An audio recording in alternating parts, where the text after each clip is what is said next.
The maintenance log for Sector 7G hadn't been updated in 3 weeks, and Jiho was pretty sure nobody cared except him. He tapped his stylus against the datapad, watching the blinking cursor mock his attempt to fill out the incident report for a broken coffee maker. Third one this month. The Terran diplomatic station's steady hand wasn't living up to its name. You gonna file that report or just stare at it until your shift ends? Mina leaned against the doorframe, still in her pilot jumpsuit, smelling faintly of recycled air and whatever synthetic fuel the shuttles ran on these days. Depends. You gonna tell me why Command's been routing all our ships to the outer perimeter? Jiho set down the pad. The coffee maker could wait. Everything could wait when the entire station had been on edge for 72 hours straight. Mina stepped inside, letting the door hiss shut. The Vrexian Concordat sent another transmission. They've been sending transmissions for months. This one was different. She pulled up a chair, straddling it backward. They're demanding we hand over our military schematics. Again. But this time they've got the Kelthar Collective backing them up. And the Xiphene courts. Jiho felt something cold settle in his stomach. 3 of the galaxy's major powers, all aligned against Earth. Humanity had only been part of the galactic community for 30 years. They were still the new kids, still trying to prove they deserved a seat at the table. What did Ambassador Chen say? Same thing we've been saying for 6 months. No, we don't share our weapons technology. Mina picked at a loose thread on her sleeve. They think we're bluffing, that we're just posturing because we're scared. Are we? She looked at him then, and he saw something in her eyes he didn't recognize. Not fear exactly, more like resignation. You remember what they taught us in basic training? About the unification wars. Everyone remembered. It was impossible not to. 200 years of humanity tearing itself apart before finally, figuring out how to stop. The weapons they developed during that period made the current galactic arsenals look like children's toys. We buried all that tech, Jiho said quietly. Sealed the vaults. Yeah, and Command's been real clear about why. Mina stood, pacing now. They don't understand what we survived. The Vrexians, they've had peace for 3,000 years. The Kelthar have never even fought a war among themselves. They think conflict is about territory or resources or honor. And we know it's about survival. The alert came 16 hours later. Jiho was asleep when the klaxon screamed through the station. He rolled out of bed, muscle memory from a decade of service getting him into his uniform before his brain fully caught up. The corridor outside his quarters was chaos. People running, voices shouting, the emergency lights painting everything in shades of red. He found Mina in the command center, standing beside Captain Ryu. The main display showed what looked like half the Vrexian fleet sitting just outside their sector. They're not backing down, Ryu said without preamble. His voice was steady, but his hands gripped the edge of the console hard enough to make his knuckles white. They've issued an ultimatum. We hand over our weapons specifications within the next 12 hours, or they start firing. On a diplomatic station, someone behind Jiho sounded incredulous. On everything in this sector. They've got civilian transports blockaded. Trading vessels, even a colony ship that was just passing through. Jiho moved to his station, pulling up the tactical display. 47 Vrexian warships, each one the size of a small city, bristling with particle cannons and missile batteries. The steady hand had defensive shields and exactly 3 outdated plasma turrets that hadn't been fired in actual combat since the station was built. We need to evacuate, Mina said. They've blocked all the P points. Ryu pulled up another screen. We're trapped. The next 8 hours were a masterclass in controlled panic. Jiho coordinated with the other stations, trying to find some way out, some diplomatic solution. But the Vrexians weren't interested in talking anymore. They'd spent months being polite, being patient, trying to convince Earth to share. Now they were done asking. The Kelthar sent their own message, stand down or be removed from the galactic community permanently. The Xiphene were more direct, comply or die. Ambassador Chun recorded a final transmission to the fleet. Jiho watched it on a secondary monitor while running evacuation scenarios that all ended in failure. This is Ambassador Sarah Chun of the Terran Diplomatic Corps. We have warned you, repeatedly, that humanity does not share its military technology. Not because we wish to maintain superiority, but because we understand the cost of such weapons better than any species in this galaxy.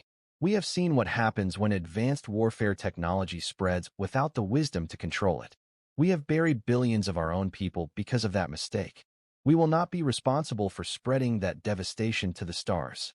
She paused, and even through the screen, Jiho could see the weight she carried. "You have chosen to ignore our warnings. You believe we are weak, that our reluctance to fight means we cannot. You are about to learn the difference between choosing peace and being incapable of war." "I'm sorry.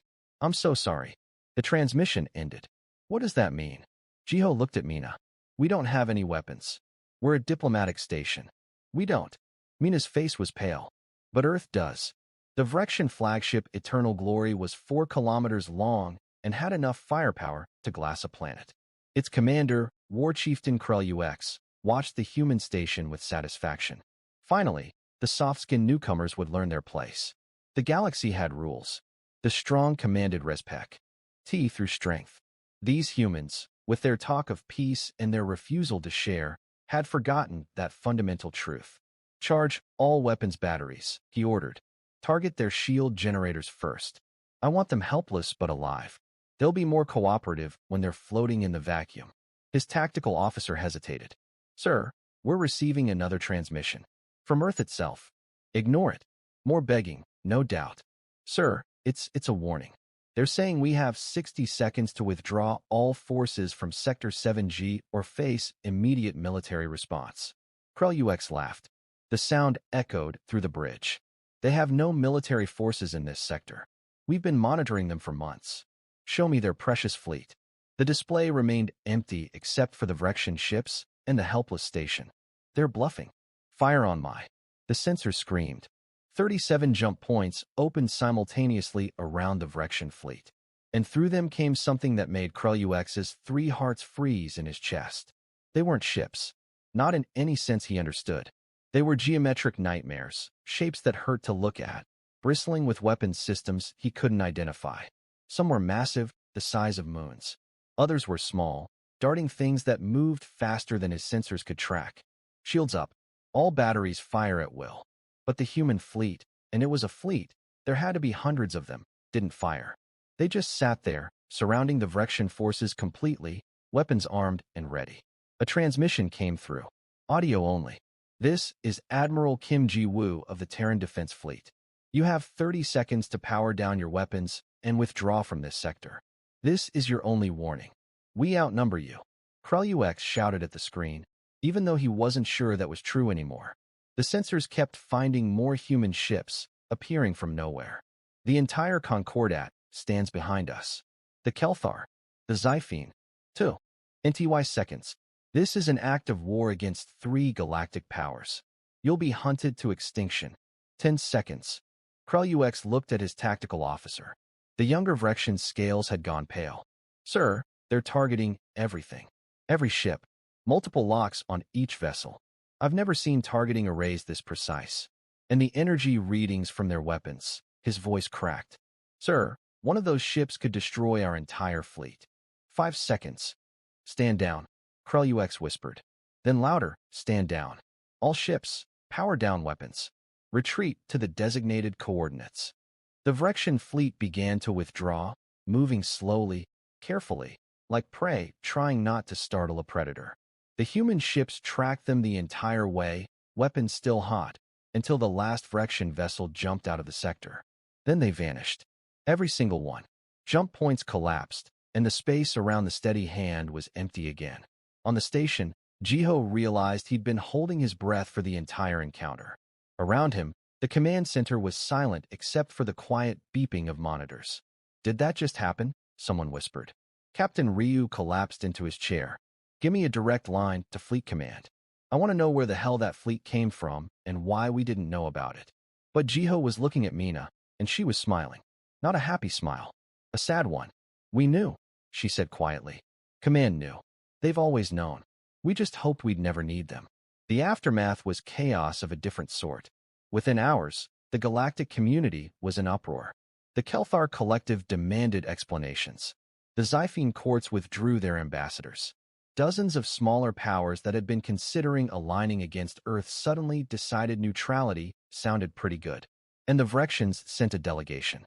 Jiho wasn't supposed to be in the meeting room. He was just a maintenance coordinator, for crying out loud. But Captain Ryu had requested him specifically. HFY, along with Mina and a handful of others who'd been on duty during the crisis. You saw it firsthand, Ryu explained. They need to hear from regular people, not just brass and diplomats. The Vrexian delegation arrived 3 days after the standoff. 5 of them, including War Chieftain Krell, looking significantly less confident than his file photos suggested. They were tall, reptilian, with scales that shimmered between green and bronze. Beautiful, really, in an alien sort of way. One of them was female. Jiho had done his homework on Vrexian gender presentations, with scales that ran more toward copper. She was younger than the others, and when she entered the room, her eyes found his immediately. He didn't know why. There were a dozen other humans present, including Ambassador Chen herself. But she looked at him, and something in his chest did a weird flip that had nothing to do with the gravity generators. Her name was Celarix, and she was some kind of cultural observer. Not military, not political, just someone who studied other species, tried to understand them. We made a grave error, she said when it was her turn to speak. Her voice had a strange harmonic quality, like 2 tones layered over each other. We assumed human reluctance to share technology came from arrogance or fear. We didn't understand it came from experience. You tried to kill us, Mina said bluntly. Not really sure understanding helps at this point. No. Celarix looked down at her hands. 3 fingers and a thumb, Jiho noted absently. It doesn't excuse our actions, but perhaps it explains them. The Vrexian people have never experienced total war. We fight for territory, for honor, for resources, but we've never fought for survival. Not the way you describe. Ambassador Chen leaned forward. The weapons we use to stop your fleet? Those are 300 years old, obsolete by our current standards. And they terrify us. Do you understand that? We have the capability to wage war an A scale that would make your entire history look like a playground scuffle, and it keeps us awake at night. Then why keep such weapons? Krell spoke for the first time. He looked tired. If they frighten you so much, why not destroy them? Because people like you exist, Captain Ryu said quietly. We choose peace. But we're not naive enough to think everyone else will make the same choice. The meeting lasted 4 hours. Jiho spent most of it trying not to stare at Celarix and failing miserably. She caught him looking once and did something with her scales. They rippled in a wave pattern from her neck to her shoulders. He had no idea what it meant.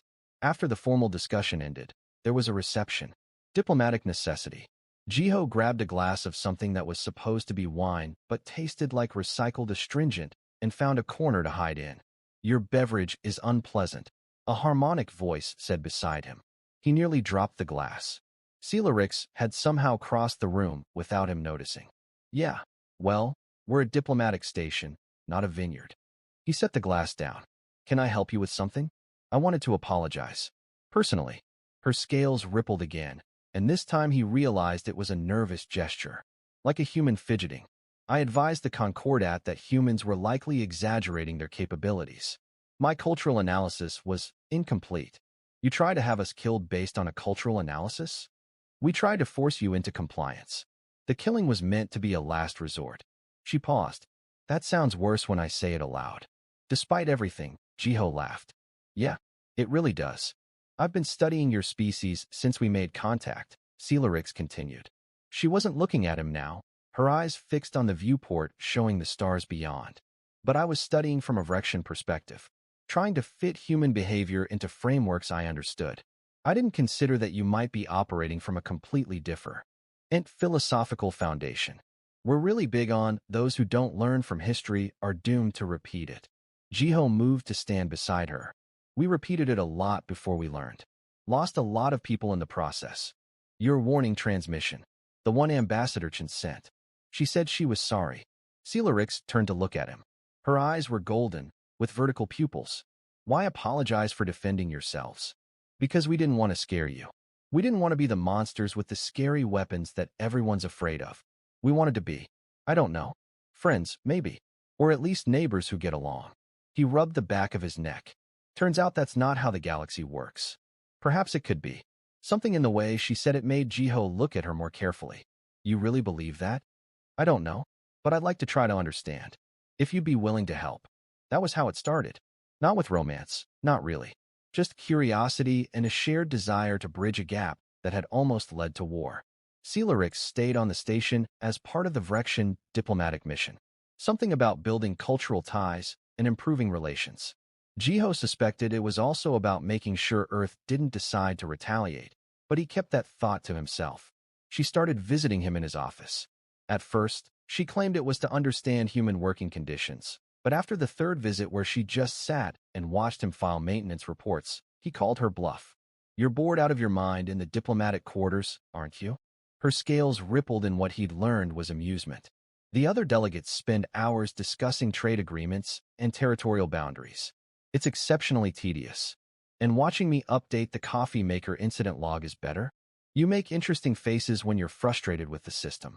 It's educational. He threw a stylus at her. She caught it with reflexes that were definitely faster than inhuman, examined it with interest, then threw it back. He missed the catch entirely.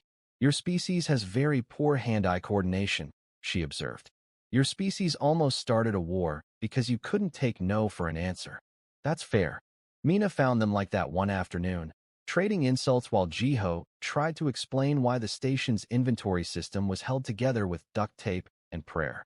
She raised an eyebrow at Jiho, smirked, and left without saying a word. "Your friend doesn't approve," Celerix said after the door closed. "Mina doesn't approve of anything that might require her to fill out paperwork later. If this becomes an incident, she'll have to file a report." Would it be an incident? A human and a Vrexian becoming? She paused, searching for the word. "Friends. Is that what we are?" Her scales did something complicated, a pattern he hadn't seen before. "I'm not certain what humans would call this. In Vrexian culture, we have a term. Krestau. It means someone who challenges your understanding of the world. Someone who makes you question your assumptions." That sounds exhausting. It is. But she was making a sound that might have been laughter. It's also exhilarating. The problem started 6 weeks into Celerix's stay on the station. The Vrexian Concordat, trying to save face after backing down, had begun spreading propaganda. Earth was dangerous. Humanity was violent. They'd threatened the Vrexian fleet unprovoked. It was all technically lies, but it was working. Other species started looking at humans differently. Requests for diplomatic meetings dropped off. Trade negotiations stalled. "They're making you into monsters," Celerix said. She was in his quarters now. Another line crossed, another boundary blurred. It was late, and they'd fallen into a pattern of meeting after shift, talking until the station's artificial night cycle was half over. "The Concordat needs an enemy to justify their retreat. You're convenient." Jiho Sta read at the reports on his datapad. "We tried so hard not to be this. The scary military power that everyone's afraid of. Maybe that's the wrong goal." She was sitting on his floor, folded in a way that looked uncomfortable but apparently wasn't for Vrexian physiology. "Maybe you shouldn't try to make people unafraid. Maybe you should make them understand why you're scary." "How?" "Show them. Open the vaults. Let cultural observers see what humanity survived. Not the weapons themselves, but the history. The context." Her scales rippled. "Let me see." It took 3 weeks to get approval. Ambassador Chen was skeptical. Captain Ryu thought it was dangerous. But eventually, they agreed. One Vrexian cultural observer would be permitted to access Earth's historical archives. The full, unredacted versions. Jiho went with her. Not officially, just as a friend. Someone who'd already seen the records, who could help her process what she was about to witness. They started with the First Unification War. Celerix watched footage of cities burning. Nuclear fire turning millions of people into shadows on the ground. Chemical weapons that left entire populations choking on their own lungs. She didn't speak, just watched, her scales shifting through colors he'd never seen before. The Second War was worse. Biological weapons that targeted specific genetic markers. Autonomous drones that hunted humans like animals. The Tokyo Massacre. The Siberian Deadlands. The African Purges. "Stop," she whispered after 3 hours. "Please stop." But they were only halfway through the timeline. "This is what we did to ourselves," Jiho said quietly. "This is why we don't share. Because we know exactly what happens when someone decides the ends justify the means. When someone thinks they can control the weapons they create." Celerix stood abruptly. For a moment, he thought she was going to leave. Instead, she crossed the room and did something he didn't expect. She touched his face. Her hand was rarer than he'd imagined, the scales smooth. I'm sorry, she said. I'm sorry my people tried to make you into this again. You didn't know. That's not an excuse. Her golden eyes were wet. He didn't know Vrexians could cry. We should have listened. When you said no, when you warned us, we should have trusted that you had reasons. He caught her hand, held it against his cheek. You're listening now. Is it enough? I don't know. Maybe. They stood like that for a long moment. Then Celarix pulled back, composed herself, and said, I need to finish watching. My people need to see this. All of it. It took 2 days to get through the historical archives. Celarix emerged looking haunted. She filed a report with the Vrexian Concordat. Jiho never saw it, but he saw the results. The propaganda stopped. The Concordat issued a formal apology, and Celarix requested permanent assignment to the station as a cultural liaison. You're staying? Jiho found her on the observation deck, watching a cargo ship dock in the distance. If you'll have me. Us. The Concordat. We have much to learn. She glanced at him. And I find I'm not ready to leave my Crestal behind. Still just friends. He tried to keep his voice light, but it came out hopeful instead. Her scales rippled in that amused pattern. Humans have so many words for relationships. Partners. Lovers. Companions. Vrexians are more direct. You are mine. I am yours. If you want. That's not very direct. You made it a question. Because I'm learning from you. Humans like choice. Jiho took her hand, 3 fingers and a thumb, warm scales against his skin. I choose you. Even if you are terrible at catching things I throw at you. You have terrible aim. That's fair. 6 months later, Ambassador Chen officiated the first human Vrexian bonding ceremony. Mina was Jiho's witness, complaining the entire time about the paperwork. Krell UX, of all people, stood for Celarix, looking uncomfortable in formal diplomatic ATT. Ire. The ceremony itself was a mess. Half Vrexian tradition, half human improvisation, all of it slightly awkward. Celarix's scales kept shifting in patterns that made the human guests dizzy. Jiho stumbled over the Vrexian pronunciation of the bonding vows. It was perfect. Afterward, at the reception that definitely served better wine than the first diplomatic meeting, Celarix pulled him aside. I have something for you.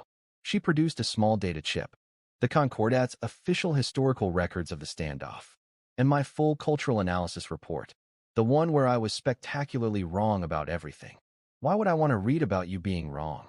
Because it's important to remember that understanding takes time. That mistakes happen. That peace isn't about being perfect. It's about being willing to learn. Her scales rippled. Also, I made some very amusing errors about human mating rituals that I thought you'd enjoy. He pocketed the chip. You're never going to let me live down that I told you humans didn't have bonding ceremonies, are you? You said it very confidently, as if you knew. I'm in maintenance. How was I supposed to know we have like 40 different types of weddings? She laughed, that harmonic, 2-tone sound that still made his heart do weird things. This is why you're my Crestal. You remind me that expertise in one area doesn't mean wisdom in all areas. That's a really elaborate way of calling me an idiot. Yes, but you're my idiot. They danced, badly, to music that was half human pop and half Vrexian ceremonial chanting. Around them, 2 species that had almost destroyed each other mingled awkwardly, trying to find common ground. It wasn't perfect. There would be more misunderstandings, more conflicts. The galaxy was a complicated place, and humanity was still learning its role in it. But standing there, holding someone from a species that had tried to kill him 6 months ago, Jiho thought maybe, just maybe, they were learning. The right lessons this time. The ones that didn't end in fire. Outside the viewport, Earth's defense fleet maintained its silent vigil. Ready but not eager. Powerful but not cruel. A reminder that humanity had learned its lessons the hardest way possible. And sometimes, that was enough.